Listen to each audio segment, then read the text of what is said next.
Konnichiwa, and welcome to the Samurai Way, the podcast where we dive into the wisdom of the samurai, the art of Japanese living, and the philosophies that help us live with purpose and perseverance.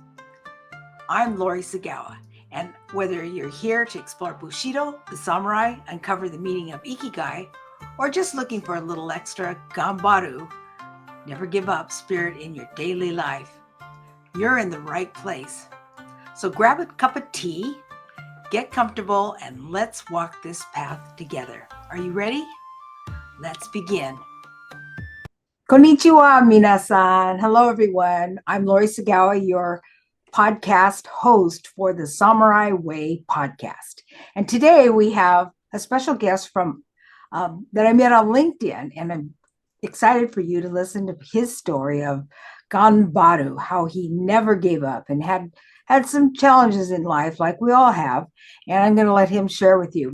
So today's guest is Dennis C. Miller, a nationally recognized expert on nonprofit leadership and board governance with over 40 years of experience.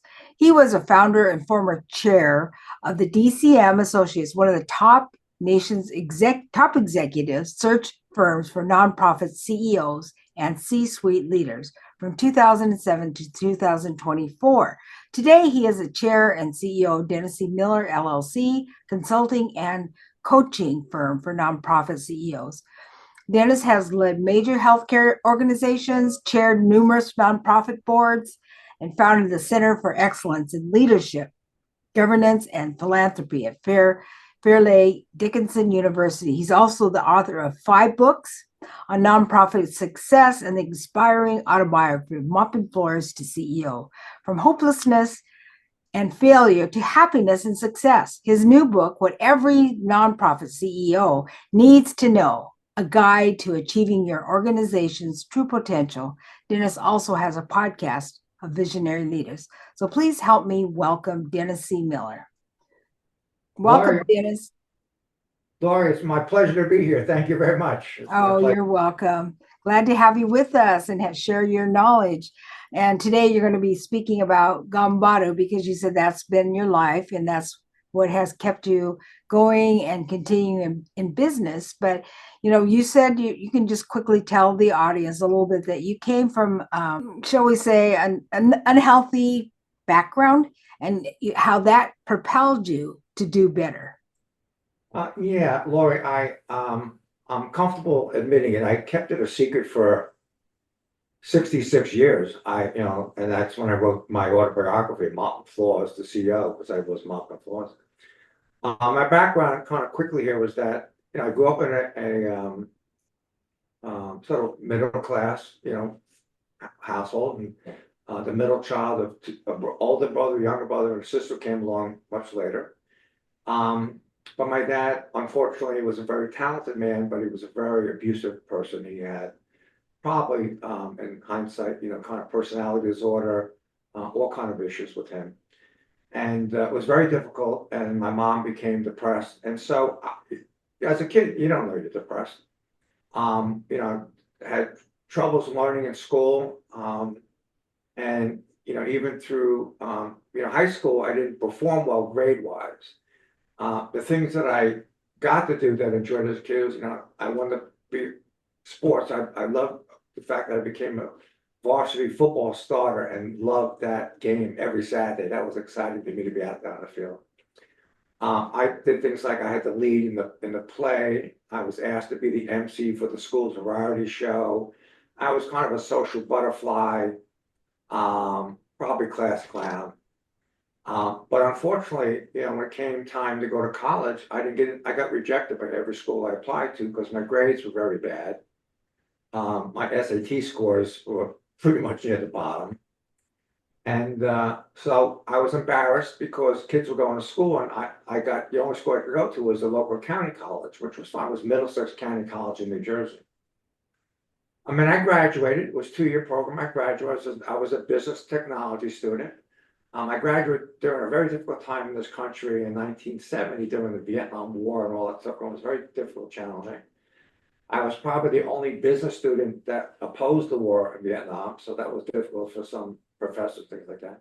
I was 20 years old and I was very distraught, very despondent, very depressed, and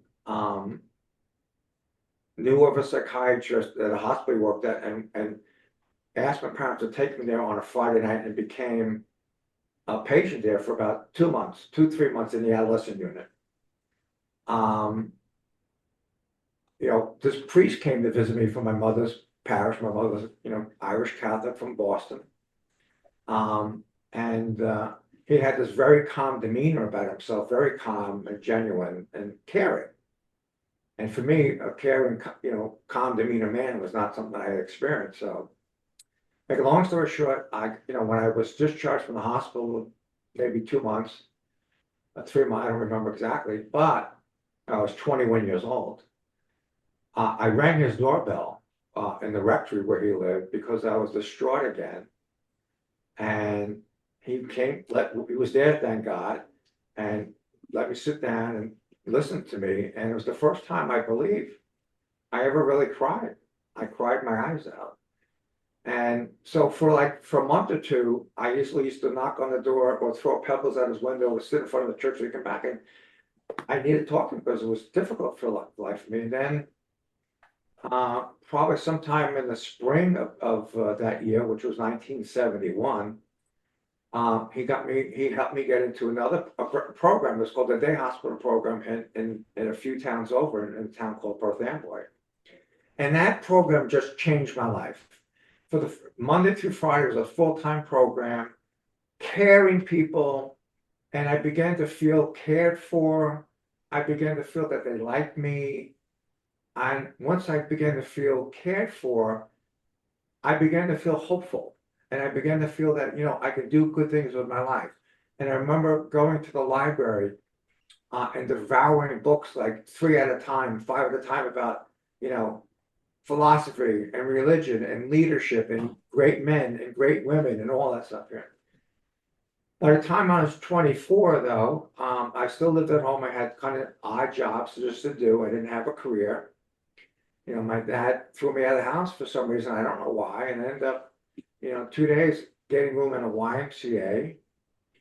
And then I got a job, and part of me said, it's great. Okay, listen, I left the house because I had separation issues, which a lot of people do. I had separation without realizing it. And I said, oh, good, I'm going to start my way here now. And I got this job, cleaning bathrooms and delivering linen to the maids in this large hotel. The title was houseman, so I thought it was going to be the guy like Jack Gleason with the gold trim and bring all the luggage into the hotel for people. That's what it was. And I did that job for a year and a half. I did not go to my 5th high school reunion because I was too embarrassed about my status in life. And then one day, again, some type of divine intervention or something spiritually, I had this conversation with myself. I said, Dennis, if you don't get an education, you can't go anywhere. I said, why am I going to get an education? I got rejected by all these colleges. And so I wrote a letter to every college president in Jersey, every state school or public school. And Lori, I got into them all. I chose Rutgers University. And I graduated in the top of my class. I graduated Phi Beta Kappa, National Honor Society. And it just was a wonderful experience. And then I did an internship. Make a long story short, I decided, going into healthcare. And I applied to many master's degree programs. And then I got into Columbia University School of Public Health at the Medical Center. I was like honored. And from there, my kind of career began working at a job and another job in a consulting firm. And then by the time I was 34, I became a chief financial officer for a hospital. So I was 24 cleaning bathrooms, 34 being a CFO. I went to another hospital and got hired and became the executive vice president, COO, CFO. And then the head nun, who was a fabulous woman, Sister Patricia Lynch, she kind of retired and was ill, and I became interim president, and I took over that organization. And then I left after 5 or 6 years to take an opportunity in the corporate world and take over a consulting company that wasn't doing well, and I gave it my best shot. Yeah, Laura, I think that the importance that I learned was resiliency. Very good. In Japanese, Ganbaru, in terms of that, but and it's a theme or a value that I have throughout my life. So, um, I was asked a year ago to be the keynote speaker at the FBI National Leadership Conference about resiliency and adversity, and I think everybody probably deals with some level of adversity in life, and I was able to bounce back. Um, and that's what happened with me. I was able to bounce back from all the adversity that I had. And then I missed the hospital world. I got recruited, became the president, CEO of another major medical center. I took it to wonderful heights. And then I had the opportunity to leave and do something else with my life, and I wasn't sure what it was going to be. And again, I had this intervention about Dennis, give back, helping. Yes, you were president of a medical center, and that was healthcare, but it also just became like a big business, and I wasn't close to patients, things like that. So I had this discussion with a woman, and from the American Cancer Center, she asked me about myself, and I left the meeting, and I said, Dennis, it's like a light bulb went off, like a thunderbolt, Lori, and I said, you're gonna devote your life to helping nonprofit leaders who are helping people have a better life. And that's my way of giving back, thanking. Wow, that's beautiful. Yeah, It that's was my way great. of thanking everybody because I was able to achieve so much with so little. I met my wife, my first job, and we're married 44 years. I have two wonderful kids and grandkids and things like that. Moved from New Jersey to California where my kids are and grandkids are, and I stay in touch with them all. But I think it's important, and Ganbaru is never give up, never give up. Never. And I think issues like that of difficulty, of just hit you in the gut, of just really tough stuff, but having the mindset, believing in yourself that, okay, I'm going to get through this. So this storm is coming. I'm in this boat. The storm is coming, but I know we're going to get through this, and the sun is going to shine. And Exactly. so that's what happened to me. Hmm. And throughout life, I've had difficulty and rejection and stuff, but I never gave up. Never gave up, and I don't give up today. And I enjoy what I do, helping nonprofit CEOs, nonprofit board members, help them reach their potential because I probably exceeded my potential. Um, you know, Or uh, maybe you just didn't realize how much potential you had. I didn't know it. Who knows? And again, Hmm. um, when you go through school like I did, and you know, this is a true story. So, I graduated high school, seems like 100 years ago, and we still stay in touch with each other, believe it or not, all those years, almost 60 years ago, high school, 57, whatever it was. And I reached out to a woman that I knew, Ginny Rickard, and she became a psychologist. And I said, Ginny, how come the teacher moved my desk up to hers for the whole class? And and she said, Dennis, and I said, I never really been diagnosed, but she says, Dennis, you had attention deficit, probably hyperactive disorder. So when the teacher made a comment, you either made a joke or made something up. And she goes, and that was where it came from. And so I didn't know about, but so I didn't do well because I wasn't able to concentrate in school. But I do remember when I remember the confidence I remember going to a mathematics class on calculus in Rutgers. And it came to me so easy. And the professor used to put questions up on if people came in from class, if they had a trouble with answering a question, put the number of the question up on the blackboard, and anybody could help. So I'd raise my hand all the time and say, X grade minus this, and I was like, how did I get all this? I just got it, and everything else like that. So I just think resiliency, perseverance, determination. You know what? Believe in yourself. Believe in yourself. If you have faith in yourself, listen, you can't love your neighbor until you love yourself. Exactly. I agree. And life is about loving other people. And my work, listen, I'm not a clinician, I'm not a trained psychologist, I'm an unlicensed psychoanalyst, but love yourself and then love others. And once I found out that who I was wasn't my title, wasn't being told I was I was a stupid kid, or I wasn't told I was being a failure or a waste of time, or no one wanted to pay any attention to me.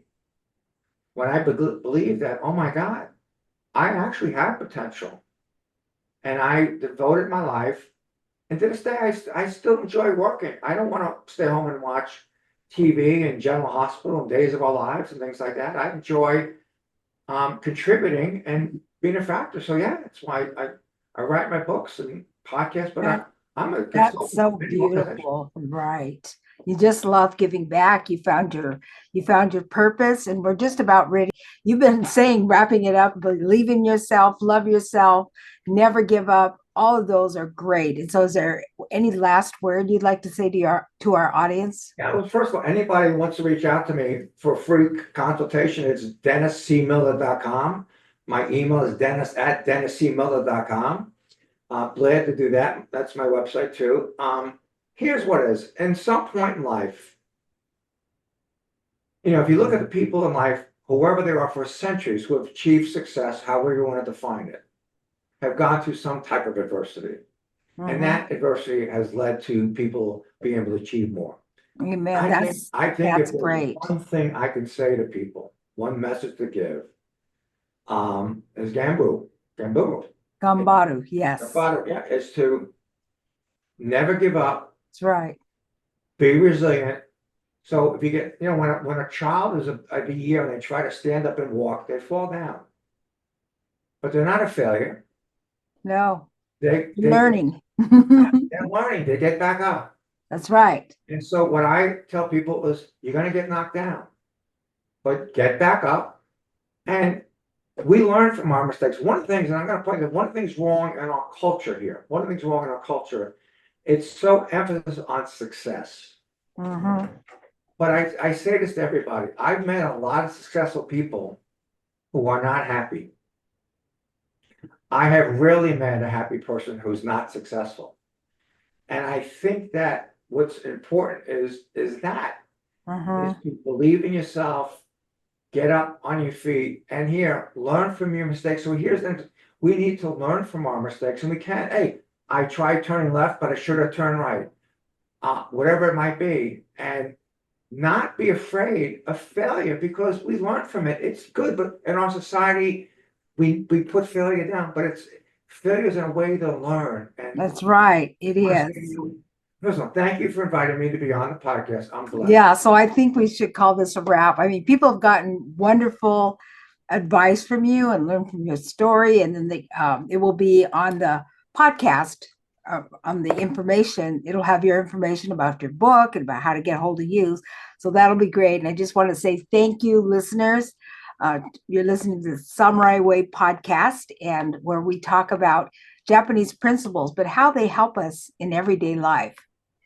So thank you for listening, and thank you, Dennis, for being our guest. And for now, we'll just say mata ne. Bye-bye. And that's a wrap for today's episode, The Samurai Way. I hope you found a little inspiration, a new perspective, or just something to reflect upon as you go about your day. Now remember, the samurai spirit isn't just about history. It's about how you show up, face challenges, and live with purpose. Whether it's Ikigai guiding your path or a little extra Ganbaru pushing you forward, keep walking strong. If you enjoyed this episode, be sure to subscribe, share, or leave a review. It really helps. And if you've got some thoughts, questions, or you just want to connect, just contact me.